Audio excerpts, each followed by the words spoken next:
Assalamualaikum warahmatullahi wabarakatuh. Welcome back to my channel Utin Fatma. Teman-teman gimana kabarnya nih? Aku harap teman-teman selalu sehat ya. Videoku kali ini aku mau share ke teman-teman mengenai FR terbaru dari tes SKD CPNS tahun 2021.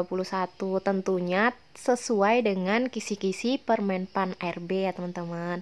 Jadi aku harap ini bisa bermanfaat buat teman-teman sebelum menghadapi tes SKD CPNS tahun 2021. Ini kan sudah pertengahan perjalanan nih, sudah ada yang sebagian yang tes, ada juga yang belum. Jadi buat teman-teman yang belum, harus lebih ini lagi ya teman-teman, lebih giat lagi belajarnya, perbanyak latihan soal dan latihan tryout, mengerjakan soal yang berbasis CAT ya teman-teman, agar teman-teman nanti sudah terbiasa saat tes SKD langsung. Baiklah, kita langsung ke contoh soal dan pembahasannya. Nanti di situ aku juga bakal share mengenai teorinya juga gitu ya teman-teman.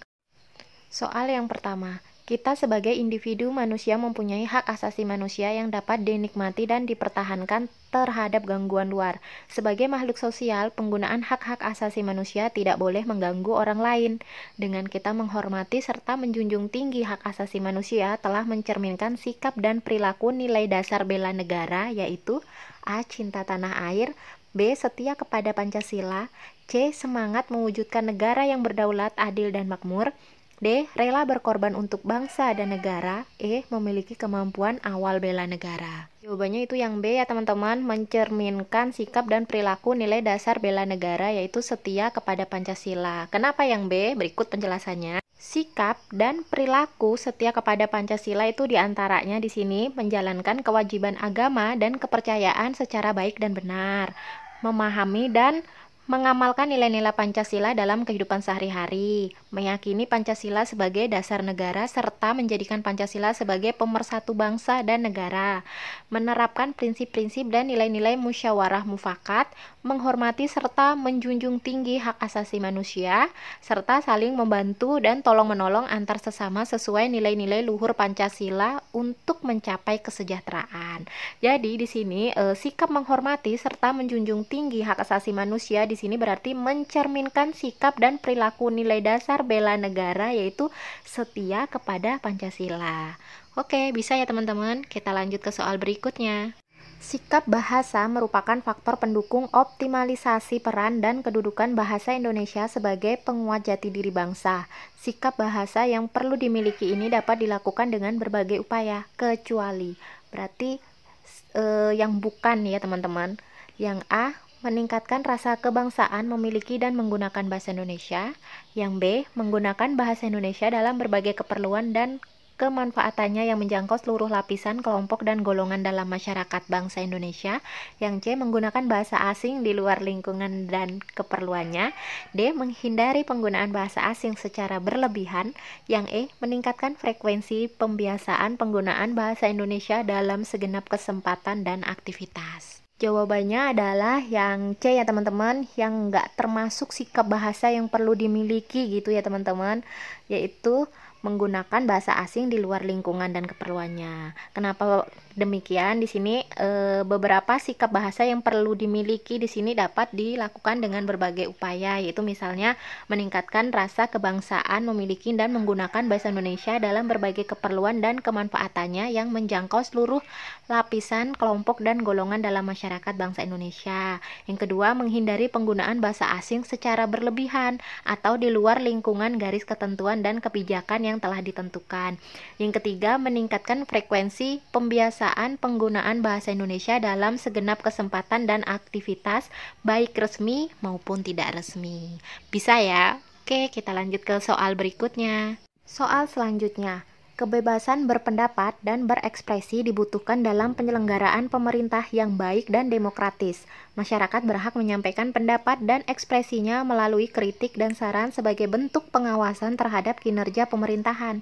Hal ini sesuai dengan prinsip nasionalisme, yaitu yang A, kesatuan, B, kebebasan, C, kesamaan, D, kepribadian, Identitas. Oke, jadi di sini ini adalah prinsip-prinsip dari nasionalisme, tetapi prinsip yang mana gitu ya yang dimaksudkan oleh soal. Kita simak pembahasannya ya teman-teman.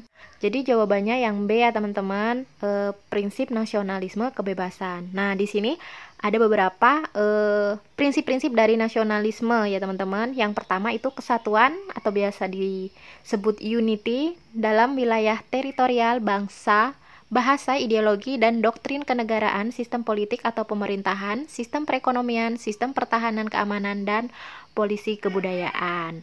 Nah, untuk prinsip yang kedua, prinsip nasionalisme, di sini kebebasan, liberty, freedom, atau independent.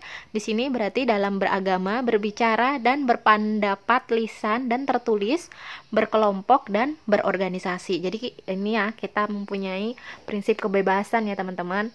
Berarti sesuai dengan soal, yaitu yang B ya. Oke, kita simak yang nomor 3, prinsip nasionalisme yang ketiga, yaitu kesamaan atau equality, yaitu berarti sama dalam kedudukan hukum, hak, dan kewajiban. Lalu prinsip nasionalisme kepribadian atau personality dan identitas atau identity, yaitu memiliki harga diri, self-esteem, rasa bangga atau pride, dan rasa sayang terhadap kepribadian dan identitas bangsanya yang tumbuh dari dan sesuai dengan sejarah dan kebudayaannya. Lalu prinsip nasionalisme yang kelima itu prestasi, achievement ya, yaitu cita-cita untuk mewujudkan kesejahteraan, welfare, serta kebesaran dan kemanusiaan dari bangsanya. Jadi ada 5 ya teman-teman prinsip dari nasionalisme. Oke, kita lanjut ke soal berikutnya ya. Doni merupakan seorang karyawan di perusahaan swasta. Pimpinan di perusahaan tersebut terkenal sebagai orang yang selalu memenuhi hak karyawannya dengan baik, terutama mengenai sistem pengupahan. Memenuhi hak atas pekerjaan dengan sistem pengupahan dan syarat-syarat kerja yang baik dan layak merupakan pemenuhan hak asasi manusia yang berkaitan dengan Pancasila, sila yang A pertama, B kedua, C ketiga, D keempat, E kelima. Oke, jawabannya adalah yang E ya teman-teman, yaitu sila kelima. Karena sila kelima mengandung makna keadilan yang memberi pertimbangan bahwa hak memiliki berfungsi sosial, tiap-tiap orang dapat menikmati hidup yang layak sebagai manusia terhormat, dalam arti tidak ada kepincangan antara golongan kaya dan miskin. Dalam sila kelima dijamin untuk hidup layak, adanya hak milik, hak jaminan sosial, dan hak atas pekerjaan dengan sistem pengupahan dan syarat-syarat kerja yang baik dan layak, serta berhak atas tingkat hidup yang menjamin kesehatan. Jadi, hak asasi manusia yang berkenaan dengan sistem pengupahan, tentang syarat-syarat kerja yang baik dan layak, itu berarti merupakan salah satu pengamalan Pancasila sila kelima ya teman-teman, keadilan sosial bagi seluruh rakyat Indonesia. Bisa ya? Oke, kita lanjut ke soal berikutnya. Indonesia adalah negara dengan sejuta keberagaman. Keberagaman yang telah menjadi simbol persatuan dan dikemas dalam bingkai Bhinneka Tunggal Ika sebagai warga negara yang baik. Dengan kita menganut paham toleransi tidak akan menimbulkan perpecahan. Hal ini merupakan perwujudan sila A. Ketuhanan yang Maha Esa, B. Kemanusiaan yang adil dan beradab, C. Persatuan Indonesia, D. Kerakyatan yang dipimpin oleh hikmat kebijaksanaan dalam permusyawaratan perwakilan, ataukah yang E. Keadilan sosial bagi seluruh rakyat Indonesia. Jadi jawabannya adalah sila yang ketiga ya teman-teman, Persatuan Indonesia. Karena pada sila ketiga di sini mengembangkan Persatuan Indonesia atas dasar Bhinneka Tunggal Ika. Jadi setiap warga negara yang baik di sini adalah kita harus tetap menjaga persatuan dan kesatuan dengan menganut paham toleransi. Jadi jika kita saling bertoleransi itu akan terhindar dari perpecahan ya teman-teman. Jadi kita harus tetap bersatu, yaitu Persatuan Indonesia. Bisa ya? Oke, kita lanjut ke soal berikutnya, yaitu tentang bahasa Indonesia ya teman-teman. Berikut ini penulisan singkatan yang tepat, yaitu kecuali. Berarti yang salah ya teman-teman. Di sini apakah BPK titik itu adalah singkatan dari Bapak, atau Kol titik itu singkatan dari kolonel, ataukah A titik N titik itu singkatan dari atas nama, ataukah S garis miring D itu singkatan dari sampai dengan, ataukah yang W titik R titik Supratman. Itu adalah singkatan dari Wage Rudolf Supratman. Jadi kira-kira yang mana nih? Oke, kita lihat teorinya dulu ya teman-teman. Kita simak pembahasannya. Singkatan adalah kata atau gabungan kata yang dipendekkan dengan satu huruf atau lebih ya teman-teman. Nah, di sini contohnya singkatan nama-nama orang, gelar, sapaan, jabatan atau pangkat itu diikuti dengan titik. Itu misalnya A titik S titik Kramawijaya ataupun M titik B titik A, ini adalah singkatan dari Master of Business Administration, atau BPK titik itu singkatan dari Bapak, ataupun Kolonel titik singkatan dari Kolonel. Oke, untuk singkatan nama resmi lembaga pemerintahan dan ketatanegaraan, badan atau organisasi, serta nama organisasi, serta nama dokumen resmi yang terdiri atas huruf hafal atau ditulis dengan huruf kapital dan tidak diikuti dengan tanda titik. Misalnya di sini DPR itu singkatan dari Dewan Perwakilan Rakyat, jadi tanpa titik ya teman-teman. PGRI di sini Persatuan Guru Republik Indonesia, atau contohnya lain MPR di sini singkatan dari Majelis Permusyawaratan Rakyat. Jadi di sini ditulis dengan huruf besar semua dan tanpa titik ya teman-teman. Nah, untuk yang singkatan umum yang terdiri atas 3 huruf atau lebih satu tanda titik, misalnya di sini DLL itu dan lain-lain. HLM itu adalah singkatan dari halaman, ataupun yang terhormat titik saudara SDR titik Muhammad titik Hasan gitu ya teman-teman. Nah, perhatikan singkatan yang menggunakan 2 huruf. Nah, kalau yang sebelumnya itu kan yang 3 huruf ya teman-teman. Selanjutnya ini yang 2 huruf, misalnya menyingkat atas nama A titik N titik itu atas nama, ataupun dengan alamat itu singkatannya D titik A titik, huruf kecil ya teman-teman. Lalu kalau untuk beliau tuh U titik B titik, kalau untuk perhatian O titik P titik, up gitu ya biasanya ya kita bacanya, atau sampai dengan itu S titik D titik.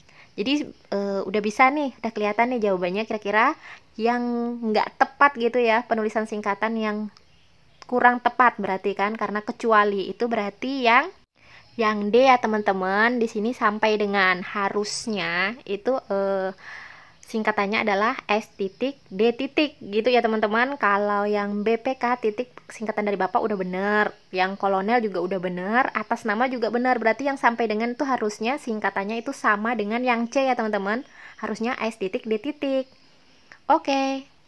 Sampai ketemu lagi di video aku berikutnya, masih di bidang kompetensi tes wawasan kebangsaan. Dan buat teman-teman yang baru bergabung di channel aku, jangan lupa untuk subscribe dan aktifkan lonceng notifikasinya agar teman-teman tidak ketinggalan informasi terbaru dari channel ini.